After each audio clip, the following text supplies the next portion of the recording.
Say what's on your mind. Speak loud from within. Make us sing along with the power of the pen. Say what's on your mind. Speak loud from within. Make us sing along. What's up, Zeke? How are you doing? Doing really well. How are you doing? This is really great, man. I can't say thank you enough for accepting this invitation and coming on and joining tonight, man. It really means a lot to me. Thank you so much. Man. Thank you for the invite. I really appreciate it. Thank you. So for everybody that might not know, I know you know his music, but you may not know the name and the face to go with the music. We're going to set the record straight tonight. So I'm talking about writing songs in gospel music for Marvin Sapp, for Ricky Dillard, for James Hall. The list goes on. What I love about Zeke is we're going to dig in tonight. We're going to dive in tonight what makes him who he is and what helps him create the sound of music that he contributes to gospel music and to maybe some other styles that I don't even know. But we're going to find out tonight. Zeke, for the people that are on right now, can you just give us a little history about you? How did you get started in the music? Where did everything begin for you? Well, man, first of all, thanks for the invite, for letting me on. This is a complete honor. Let me tell you, I have either been watching you sing on the front row of Bishop Hez's choir or listening to your music, my kids walking around the house screaming your songs. So thank you so much for the invite. I really appreciate it, man. That's a blessing, man. Yeah. But I got started. I'm a piano player. This whole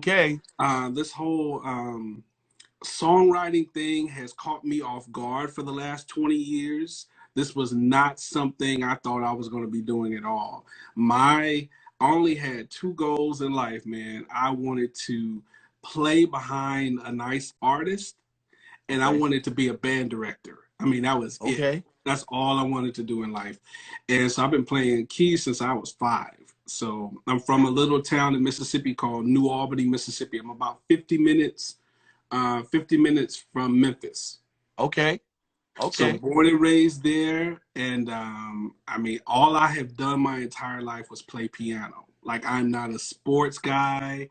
I don't do anything else but piano. That's all I've ever done. And we were doing a little conference thing at our church today, and the moderator said, "Hey, it's like, what are your hobbies?" And I'm like, "I do music." I mean, that's it. Like, I don't do anything else but music. And and I've enjoyed every aspect of it now for like 36 years almost. So and I'm much appreciative of that. I'm much appreciative of that. Yeah. So a piano player, that means there's been some studying, there's been some teaching. Yeah. Did you start learning to play as an adolescent, or was it high school, or I was 5. So 5, you said, right? I was 5 years old, and my father, my late father, was a musician also. And so my first piano lesson was him with his cool filter king sticking out the side of his mouth, and he's like, "Where's middle C?" And I'm like, "What?" And I'm like 5, and I randomly hit some key, and my dad had hands like a shovel, man. He slapped my hand. He was like, "That ain't it." And I hit some other key, and he hit it. He hit my hand again. He was like, "We can do this all night. So if you want to do this, we're going to do it. If not, you need to find something else to do." So, was your dad Joe Jackson-ish, or was he cool, but he was just very strict about you learning the basics?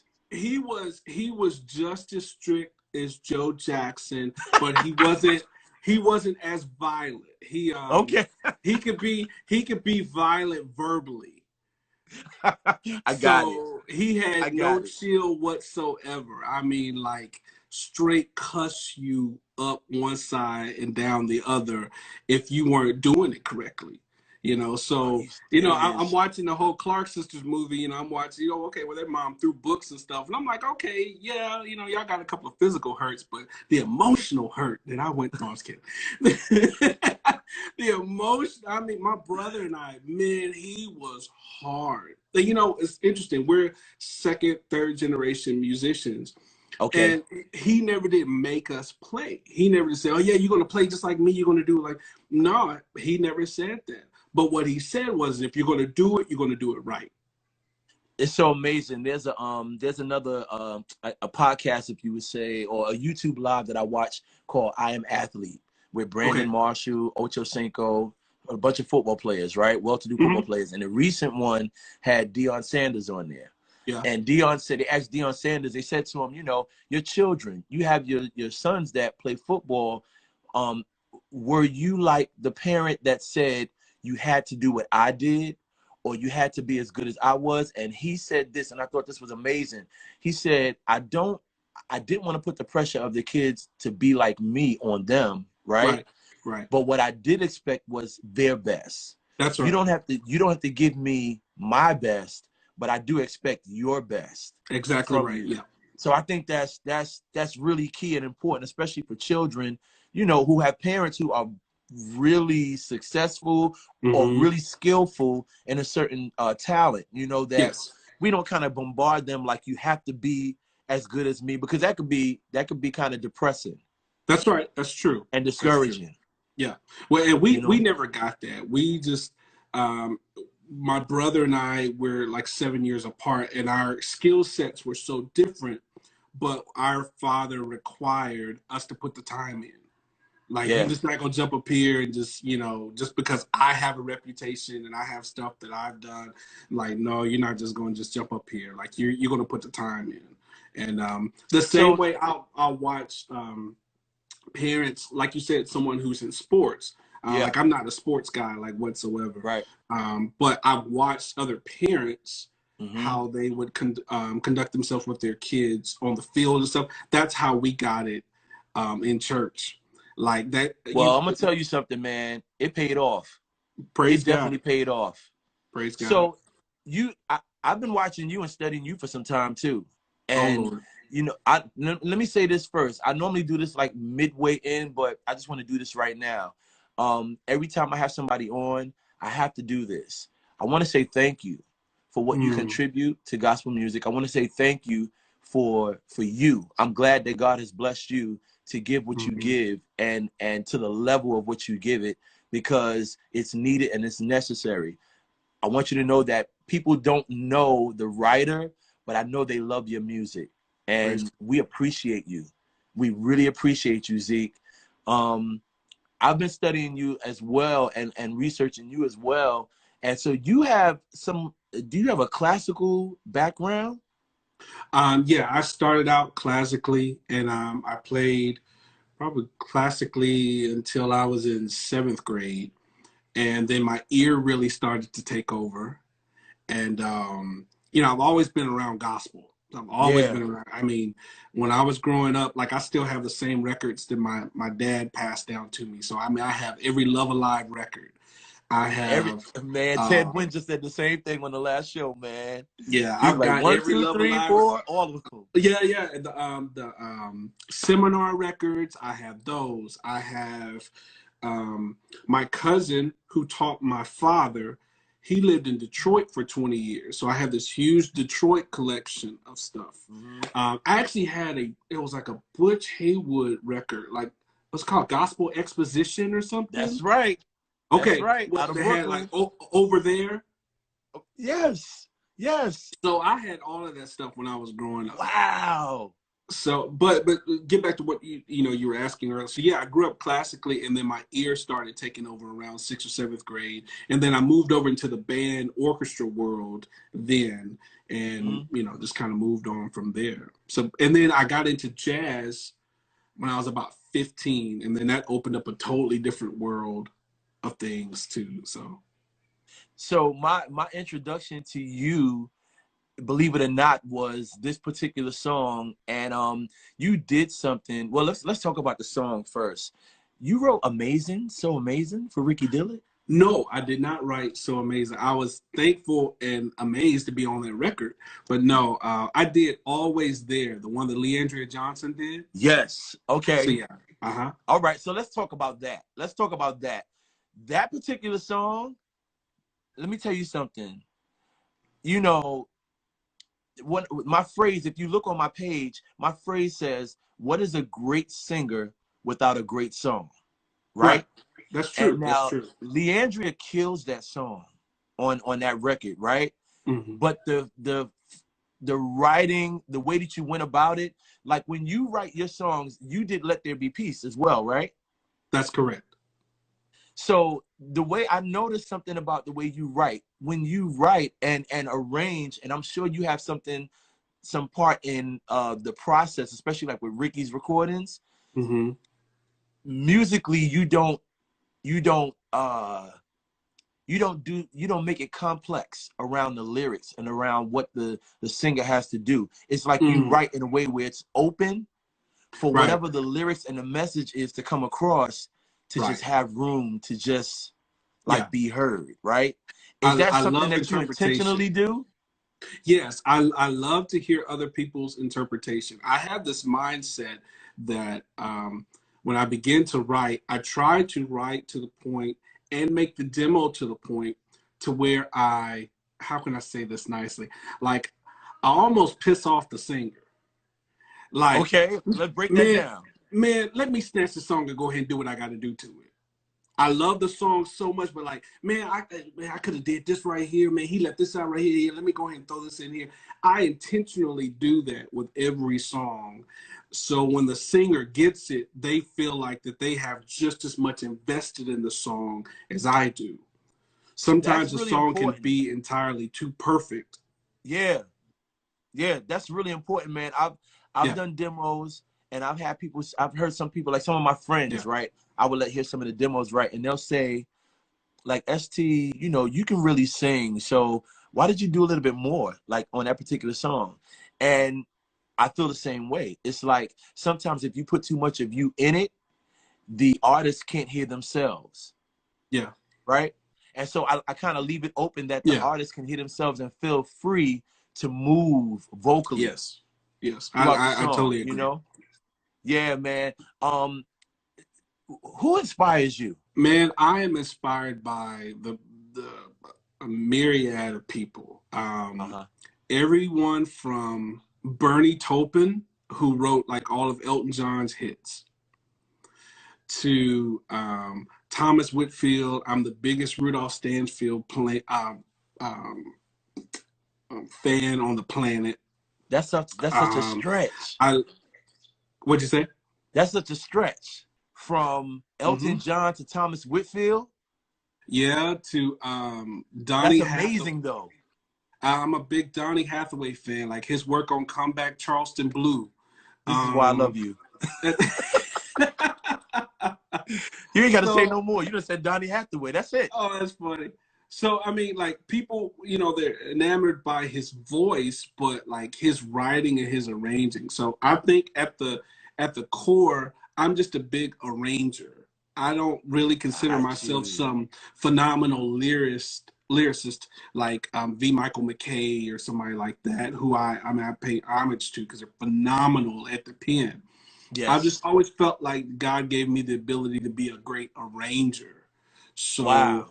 I Okay. take the mentality of, I call it the Tin Pan Alley mentality, where back in the early 1900s, in New York, they would have, you had Tin Pan Alley where you had writers in one room, you had an arranger in one room, you had Wow. this person, you had the musicians in another room, and they basically were in this big building, and they would just go across the hall with each other to try Wow. to create the best song. So Right. in my brain, I think they call it schizophrenia, but anyway, in my brain, I go back and forth. So part of me writes this great lyric, and then the other part of me goes, okay, that lyric is okay. Then let me outdo that lyric. And then the other part of me goes, okay, now let me take this and let me arrange this. What am I really trying to say musically with this? And then I go into production mode and then go into all these different things. Okay, So so that's really interesting that you broke that down like that, right? one of the questions that I ask most of my guests is also this. How many songs would you say you have that have never seen the light of day? Oh, probably almost 100. Probably almost 100. Yeah. A lot of people don't And here's another understand. thing. Yeah. Each one of my songs have a minimum of 2 to 3 arrangements to them that people have Are never you heard. serious? Mm-hmm. Because I don't know if we're going to get into this or not. I've never been good for writing for people. I think that that's a skill set that people have that God has not blessed me with. What I do is I just write songs. I write them, I put them down in the most authentic way that I can, and God decides where they go. Like this is something like That's this was not amazing. in my, this was not, on career day in high school. This was not something I checked off with something I wanted to do.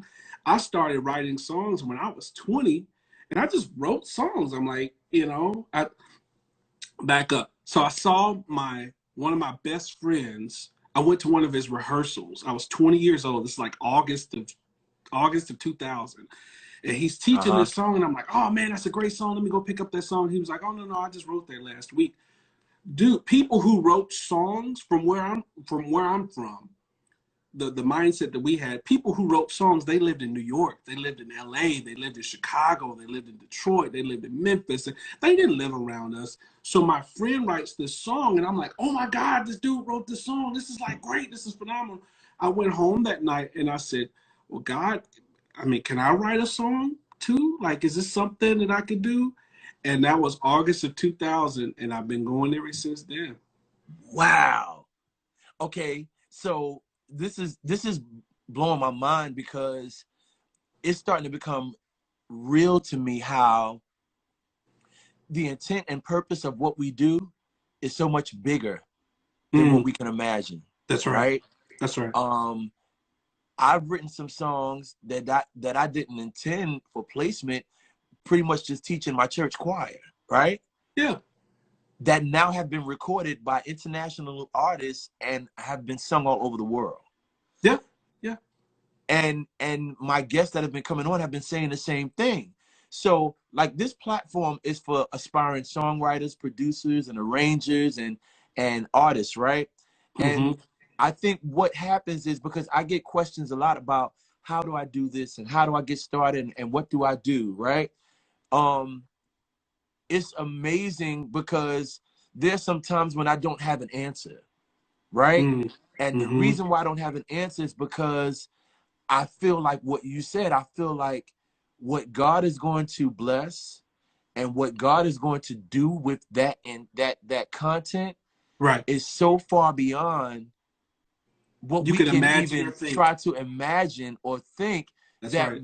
all we really are responsible is writing it Just or put it is down. doing it, That's just putting exactly it right. down, Yep. right? Yep. So, of course, there is a step to, there is a process to it becoming what eventually gets to radio, right? Yeah. So even though you don't have the intent for it becoming a mega hit, Mm-hmm. right? What is your process like?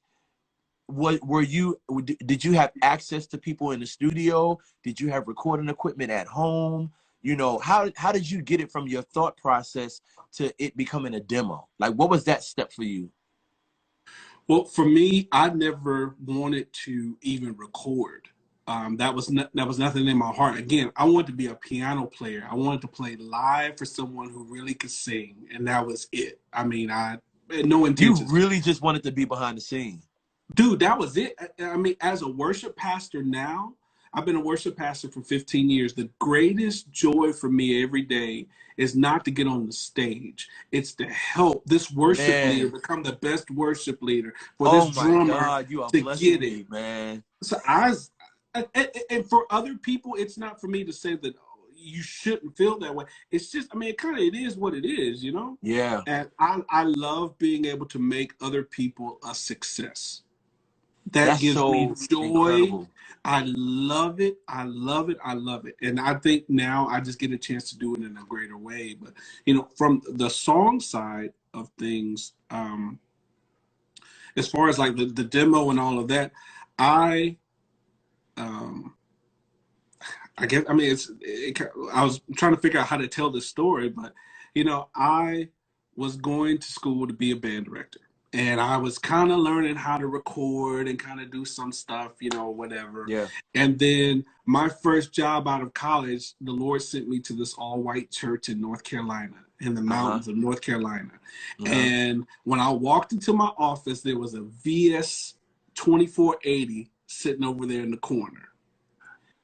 And I'm like, what am I supposed to do with this? So here I am at this all white church, and we don't do any gospel.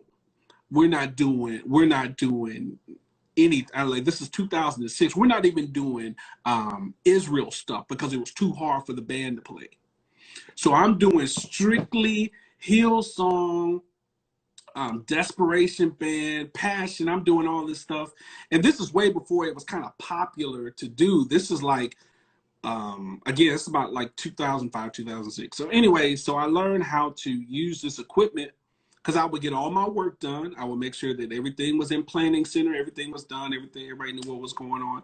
And I was like, well, I've got this gift that God gave me to write. Yeah. So I guess I need to figure out what to do with it. Yeah. So, dude, I would sit in my office and I learned how to sing all the parts. And then I learned how to record. And then I said, well, let me try this. And I'm like, well, who cares? Ain't nobody listening to it. Ain't nobody ever. I remember thinking to myself, none of these songs would ever see the light of day anyway. So who cares? I might as well just go for it. Make sure I have joy and a passion about doing this, and I'll let God figure out all the rest of it. And many of those songs that I wrote during that season, God is just now placing them on records. So, oh my goodness. That was 15 years ago. 15 years ago. So not only did, okay, man, your humility, and your man, you're willing to serve others and help others. I feel like that is your highlight. Mm. That is your highlight, because that has taken you. We know who you are because of your humility, not because of your gift. Really, that's what it sounds like. It's like, really, you didn't think that your songs would be what it is. Dude, there's so much rejection tied to each song that I've ever had on a record. That, like, I can remember trying to teach you said something about teaching, you know, I just wrote this, you know, because I wanted to teach it to my church choir. Dude, I remember teaching Always There. That's on Ricky's amazing record. I remember teaching that to my church choir, and they were like, when is this dude gonna hurry up? Same arrangement. There was an aspect, what you heard Ricky do on that record is the same exact thing that I was doing in 2003 with that song. And I can remember sitting in rehearsal. I hope y'all are and people listening. are just like, I hope y'all are listening to what he is saying. That's amazing. That's amazing. You know how many people quit? That's why I said I don't write for people. I don't. Like, Lord, are you pleased with this? Are you pleased with my life? Okay, let me move on to the next song. Let me move on to the next thing. Because I can't allow someone else to control my creativity. I can't allow someone else to control my confidence. I can't allow someone else to control the gift that God gave it to me. Now, will he use those people to refine them? Yes, he will. But I'm not going to let you control it. Nah, sorry. I didn't sign up for that. Yeah, man. Like, oh my goodness. That whole rejection piece, you know, it's so amazing. People think that because we have like great song placements, that life for us is just, if you all only we gotta knew. all we gotta do is just show up with a song and the rest is history. Man, listen, I've had more no's. Yes. I've gotten more rejection than I've gotten placements. That's right. That's right. Like, I've literally had people just straight up tell me, I remember this is a real transparent moment. I remember going to someone because I felt like, you know, I was starting to do something, and like I had some potential, right? Mm-hmm. And I don't know if it was, I don't want to say that it was a flesh moment. Like, I just really I believed in what I was doing, and I just thought I could use a little help. And I remember going to somebody and asking them, you know, do I need a manager? Like, would you be interested in managing me and helping me, you know, really navigate through this industry or whatever? And they pretty much just said to me, well, I really need to have something to manage. And it was like, okay. Yep. Oh, okay. Say no more. Say less. Say less. So, you know, and it's like, it's still work for us, you know? But I think that was necessary, especially for me. I think for me, God just wanted to keep me where he had me so that he could continue to enlarge my territory. Yeah. And so I took that as, you know what, don't worry about that. Just keep going, keep doing what you're doing. You know, keep the heart of what you're doing the same way that it is, because that's what God is going to bless. That's how God is going to bless. You know, it's funny. Remembering where you came from is huge, and it's something. I have 3 kids. My wife and I have 3 kids, and it's something that I keep reminding them, even though they're 12, 11, and 9, is that I want you to remember where you came from. We didn't always have what we have. Hey, let's remember back when God did this. Let's remember back when God did this. Yeah. So I remember before I ever got my first placement, and I wasn't even the word industry wasn't even in my mind, because again, these words didn't even exist where I was from. Somebody told me, they said, hey man, you need to go read this book called Everything You Need to Know About the Music Business by Donald Passam. So this was around 2000, probably about 2009, 2008, 2009. And my wife had stopped working because we had our first son. And where we lived in North Carolina, it was so expensive to live there that she basically stopped working, because the money that she was going to make it work was all going to go to, and more was going to go to childcare. So God blessed me to get a job at this hotel, playing keys, playing jazz at this hotel. And I would go and I play 3 times a week, and I played 4 hours each time. So I got this book, and I remember sitting in the kitchen in between a stack of dirty dishes. Each week I would go there, and that's where I would take my break, because I would sit this huge stack of, you know, garbage and stuff like that. And I'm sitting out there with my little tuxedo on back there in the back, and I would sit there and I would read Donald Passam's book about everything you want to know about the music business. Again, I don't know I don't have a placement. I'm not trying to get a placement. I'm just trying to work and take care of my family. I'm trying to make sure that I serve my church well, that I serve my pastor well. And that was it. I mean, that was it.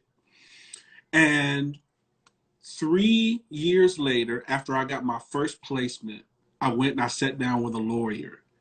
And the conversations that we were able to have, don't you know, he charged, I think, $350 an hour. Don't you know he never charged me one thing for the next 7 years? Because I had put in the time beforehand when didn't nobody know who I was. I put in the time, and I was consistent with it. And I believe that it was the favor of God on my life, that whenever I sat down and I talked to him about, whenever I would get a contract from a record label, and I'm like, is this what this means? And from what I understand here, he was like, dude, you're fine. You're good. Yeah, you're going to be fine. And this dude was charging $350 an hour. He never charged me anything, because I took what the Lord gave me, even in the time of confusion, and I don't know what's going on or whatever. And I was like, well, let me just be diligent with what the Lord gave me. And let's just move on from there. Let's just see what happens. So I know I'm probably getting off on a bunch of other things. No, this is great. This is great, Zeke. So I mean, like the pen stuff, that's nice. I mean, we could talk about lyrics and talk about all the other stuff, but well, hold on, my watch is trying to talk to me. We could talk about lyrics and breaking down lyrics and theological concepts and stuff like that. But for me, my journey was about God, you gave me this. All right, let me just be diligent with that. I'm not gonna complain. I'm gonna do what you tell. I'm gonna read a book. I'm going to go have conversations. I'm gonna be rejected. I'm gonna do this, and let's just see what you want to do with it.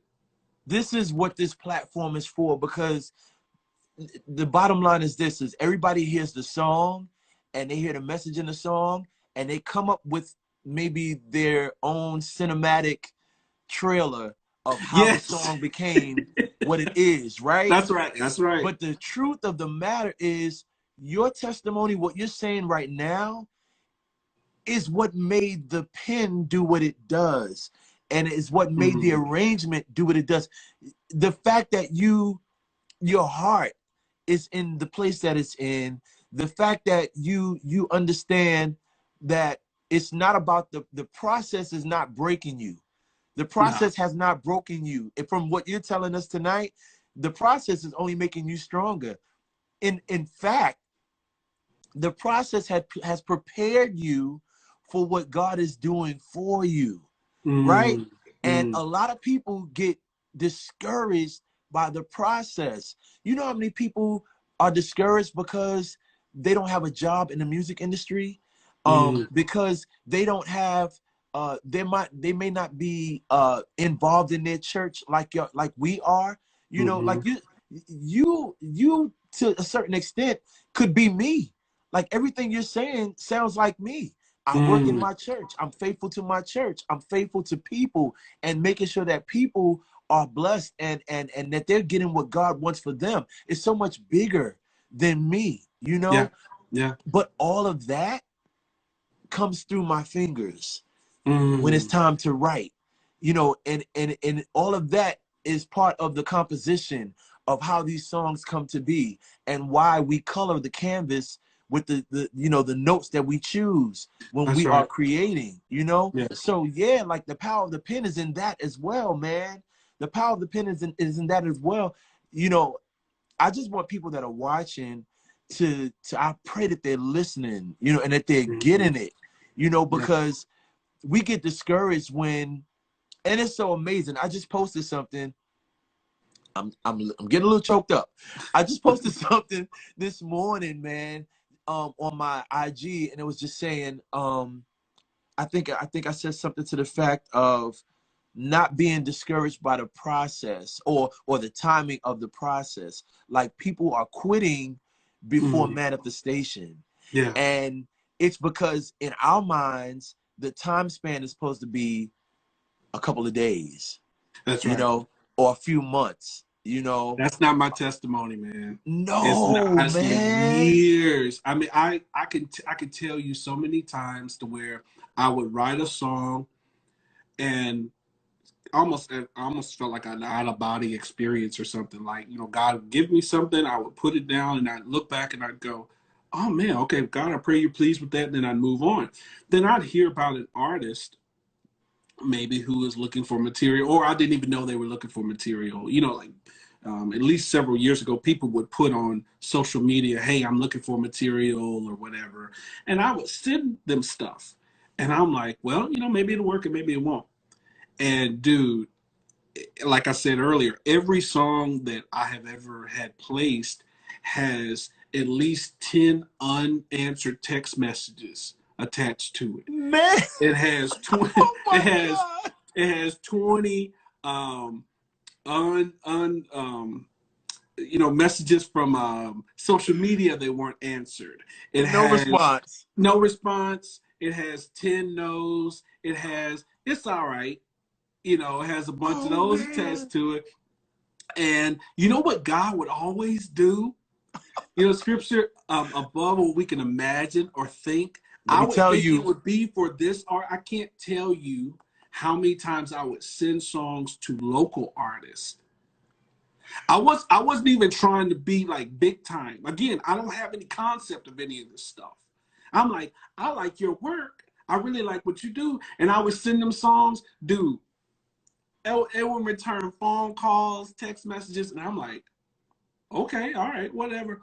3 years later, God would put it on somebody else's major artist record. 3 to 5 years later, 7 years later, I can go through each song that I've had placements on, and they have at least a 5 to 7 year timestamp on it from the day I wrote it to the day God put it on somebody's record. And how much rejection was in between there.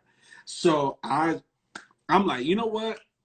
God, you got it. I'll just write it and you put it where you want it to go when you want it to go. And I'll just enjoy you talk about the process. I'll just enjoy the process. How about I just stay back here on this side and enjoy the process and just go for the ride. Right? And you just do your thing. And let God be God.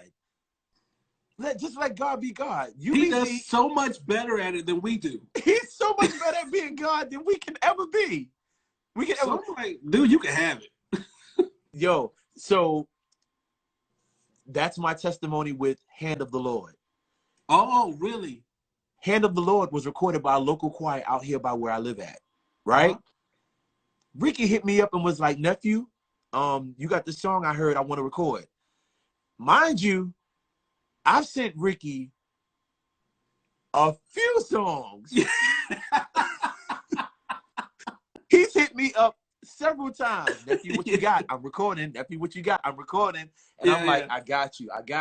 And I'm sending stuff, and I'm like, yeah, this is gonna be this is perfect for New G. They're gonna love this. They're gonna rock this. Yeah. Nope. Yeah. And finally, he hears a song that was recorded by a local group around where I live that I didn't even send to him. Wow. I didn't even send Hand of the Lord to him. He hit me up and told me he heard it and he wants to record it. The rest is history, right? Crazy. Let me tell you how much truth is to what you're saying on this platform. Do you know how, transparent moment, you and I met this way. You didn't know me. You knew my work. Mm-hmm. We both had songs on this particular album. I think it was the number 10 album. Mm-hmm. And you posted. You put up a post and you're like, yo, congratulations, Jason Claiborne. Congratulations to my brother ST, to all the other songwriters and contributors to this particular album, whatever. It's a blessing, blah, blah, blah, blah, blah. And I'm like, that was really nice. Like, he didn't have to do that. You know what I'm saying? And that meant a lot, man. That meant a lot because there's not, you would think that there's a lot of camaraderie in what we do. But we know that that's far from the real deal. Well, I mean, for every song that's on the record, there were 20 of them that didn't get on there. That's the bottom line, man. You know, and it is what it is. And, you know, I want to say, you know, talking about, somebody had asked me before about Let There Be Peace. And it was another one of those situations where, you know, I didn't write the song. Matter of fact, I had never even heard the song before. And I got a call from V. Mike McKay in the summer of, I think it was 2016. And in classic V. Mike McKay, he was like, hey, man, I've got a rehearsal Saturday. I need you to do arrangement of the song, send it to me by Tuesday so I can send it to the choir, and I got to do it this weekend, blah, blah, blah. And I'm like, what? He's like, yeah, I need you to do this arrangement of the song, Let There Be Peace. But I was like, I've never heard the song before. He was like, well, go on YouTube, learn it, make an arrangement of it, send it to me this weekend. So I went and found this Vince Gill arrangement of Let There Be Peace. I'll send you the link. If you type in Let There Be Peace and Vince Gill, it's like him with a mullet and stuff sitting there singing. And I'm like, okay. So I went line by line, and I was like, okay, let me put this here and let me, you know, put this here and put this here. And then it got to a point and I was just like, well, where did the black people show up in this song? I'm like, it ain't got no bottom in it. I'm like, where's, you know. So I kind of did my thing or whatever, got it done, and then I sent it to a friend of mine named Michael Kilgore, who is a Broadway singer. So I sent it to him, and before he even like finished listening to it, he hurried up and he put the lead vocal on it. He was like, I just liked it so much, I just want to put the lead vocal on it. Send it back to me. I sent it to V Mike. He was like, I'm crying. I'm like, he's like, this is what I've always wanted. I said, okay, cool. Then I went back and I added the piece, the Vanessa Bell part on there because Oh, she had been at my church the week before, and I was standing in so front of smart. I was So standing in smart. front of the mic. I'll never forget. I was standing in front of the mic, and I said, "This song ain't never gonna see the light of day anyway. I might as well put everything on here that I want to." So I added the peace part on there. Didn't Man, didn't think nothing listen. else of it. I sent it to B Mike. Had it scored out and everything. Sent it to him. Dude, I left it on my Dropbox. That was 2016. I didn't think nothing else about it. Well, then I sent, like you said, talk about sending Ricky a ton of stuff, So he was like, "Hey man, I'm looking for a song for a new record." I sent him all this stuff, and then I was like, "Well, I'm like, this ain't him." Like this. My point is like, you never know. You You never know. never know. So You just do your never very know. best all the time. So I I sent it to him. He was like, "Man, where'd you get this? Like, you've been holding out. Like, where'd you get this from?" I'm like, I'm like, "Dude, you don't do songs like that." He's like, "I do now." Oh my So God. my point of saying all that is that the process, getting back to what we're saying, the process, that's the fun part. You don't know where God is going to take it, what God is going to do with it, how he's going to do it, who he's going to use to do. It ain't none of your business. Put it down, do it in excellence. Make sure that everyone that hears it, that you conveyed what was God was saying to you or how God was saying it, and just move on. You know? Wow, man. Zeke, that's some good stuff, man. If you guys are loving this interview tonight, let me see some hearts, please. Some hearts, some hearts, some hearts. Give this brother some hearts. Oh So man. you're a family man. You're a husband. You're a father. Yeah, How my many wife children and do I've you been. have? We have 3 kids. My wife and I've been married for 15 years, and Yee. my wife is my editor on all of my wife is like a Bible scholar, pretty much. I mean, she's Okay. phenomenal, like Bible students, phenomenal, and she's like the next Joyce Meyer or Priscilla Come Shirey or on. like that. I mean, she's phenomenal. So she's the one that whenever I finish a song, she'll listen to it. My wife is from Brazil, so she'll go, "Oh, that's a great song. It's like that's not biblical, but oh man, that's a great song." Like no chill whatsoever. So she's my wife and my 3 kids are my A&R group. That's listen. My I think my boys. I have 2 sons, and my wife and I've been married 19 years. She's Okay. on here. Love you, babe. Look, they hear it first. They hear it first. For Sometimes, years sometimes. let me tell you, they hear it sometimes in an annoying way. Like Yeah, we get in the car because there's no better sound system than the car. that's We right. get in the That's right. car. That's I'm right. playing it in the car. They hear me in the basement. They hear me singing. My neighbors know what I sound like. My family, they know. Listen, when Yeah, I'm doing demos, I'm not being timid. Like I'm doing demos like this is the record. that's So right. That's like right. they get it first, man. Man, that like, oh my goodness, that's a blessing, man. It's nothing like having that type of support, you know, Oh yeah. and and like you said, they give it to you honest. Whatever they don't like, whatever they're not feeling. Oh yeah. It's so funny. I've done a couple of EPs and solo projects, right? Hmm. And I'm doing these songs for myself, right? And I'll let my wife hear it, I'll let my kids hear it, and I go, "What you think about the song?" And they'll say, "Oh yeah, this is a good song, but I can hear this other person. Is that for this artist?" And in my mind, I'm like, "Well, that was for me," but and then it's like, "Huh, I didn't even think about that artist. Maybe I need to shop this to Right. that Right. artist." What But well yeah, what's man, what's family bad is when support.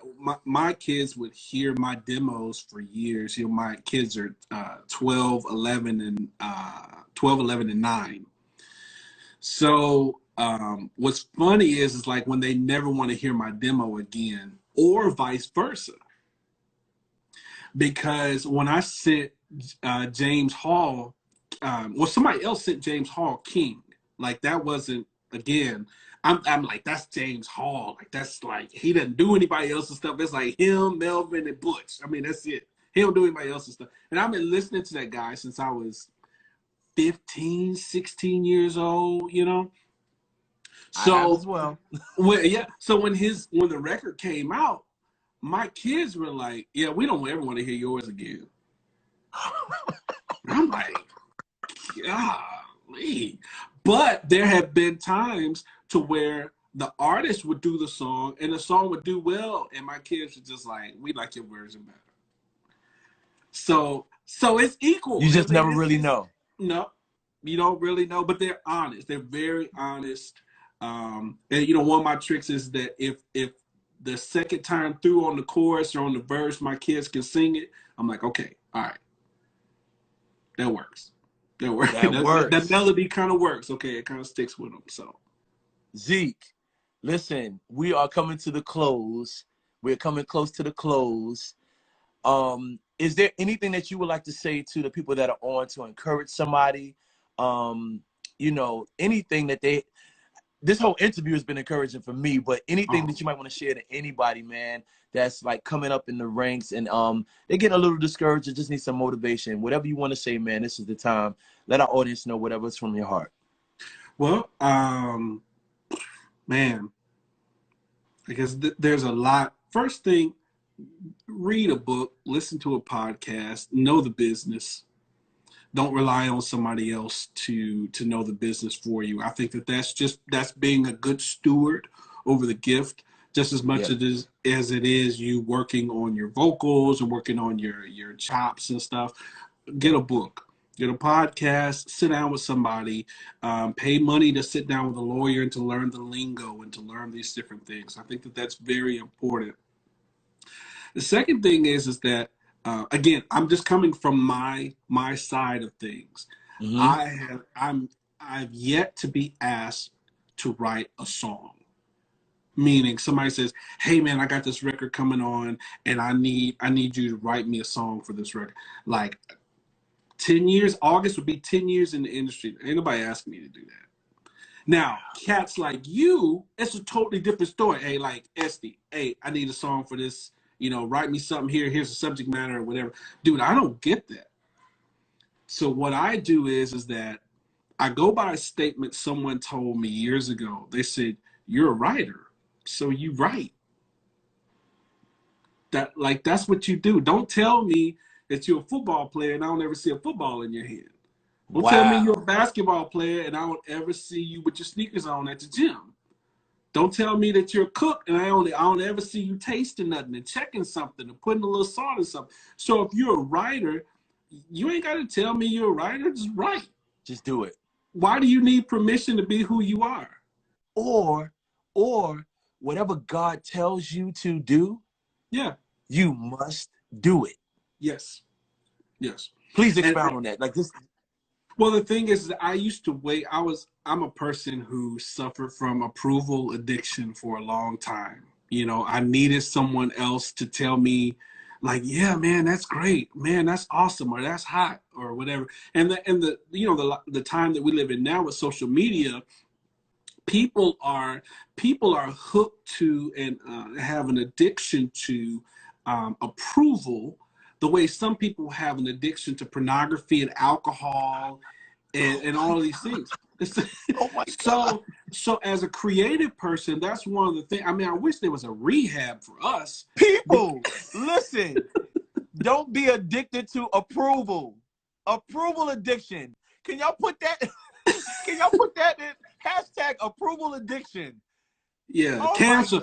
If you want to cancel something, let's cancel this approval addiction. Let's cancel approval. Oh my God. It's terrible. And like, do you know that the hours, the days, the weeks, the emotional energy that you lose by trying to get other people to like you? Oh my God. So, and this goes, with everything that we're saying. One of the greatest things that my father gave me before he left this earth was, I can't say it because he cussed a lot. I can't say, he was just like, he was like, I never saw him have this need for people to like him.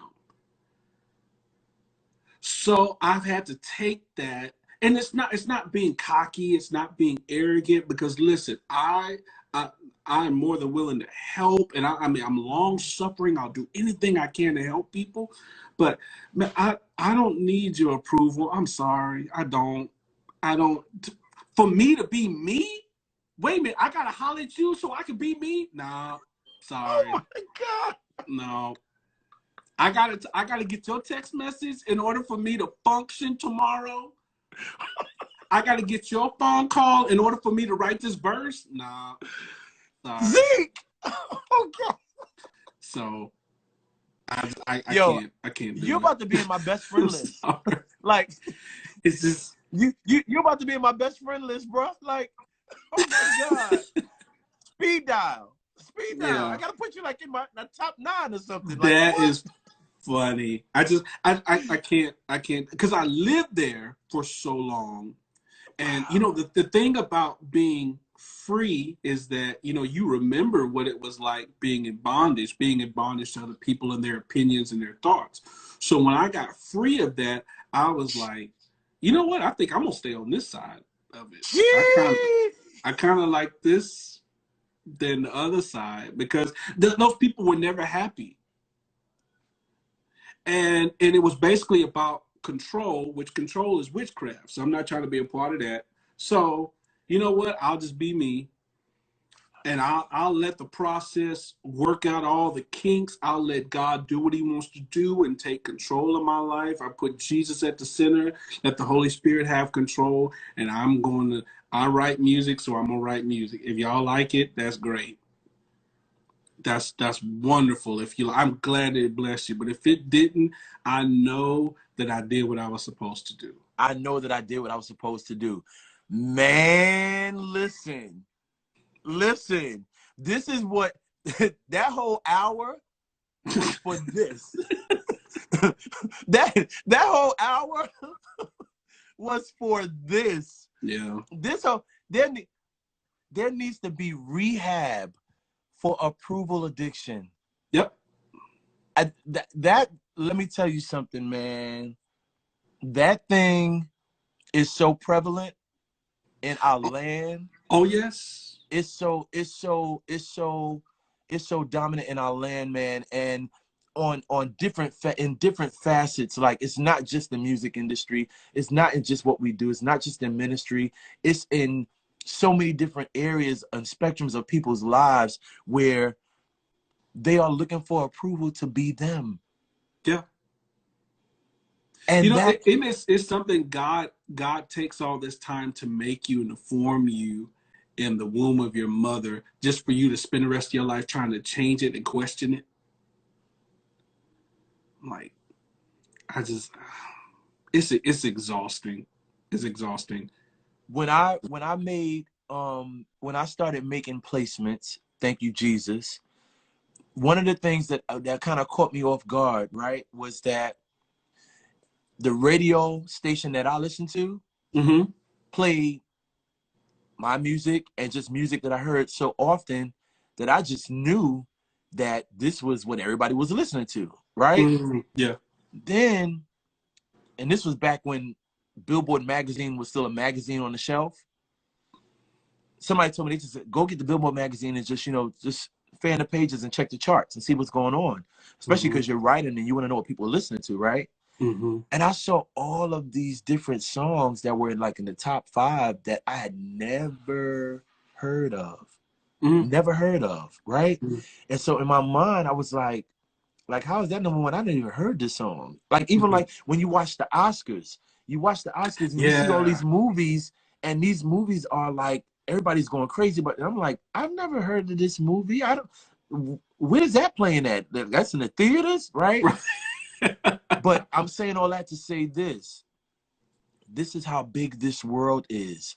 This world is so big, and God thinks so much of you that He made you the way He made you for a specific reason. Not for you to be what everybody else is doing, not for you to do what everybody else is doing and be like everything else. You have a reason. You That's right. have a purpose. And so stop trying to conform to become what everybody else and everything else is doing, and be comfortable with what God has blessed you with and how God has made you. Yeah. And so everything that you're saying tonight, man, just kind of reiterates that in my ear about being cool with the rejection sometimes. Because rejection is not a bad thing. No. And you look through the Gospels, how many times was Jesus rejected? Like, he's literally here to save the whole freaking world, and he's constantly being rejected on every side. Like, I'm trying to help y'all out. Like, I ain't trying to take nothing from you, but sin. That's the only thing I'm trying to take from you is sin. and you're, and there's constant rejection. And my wife and I, we talk about that a lot.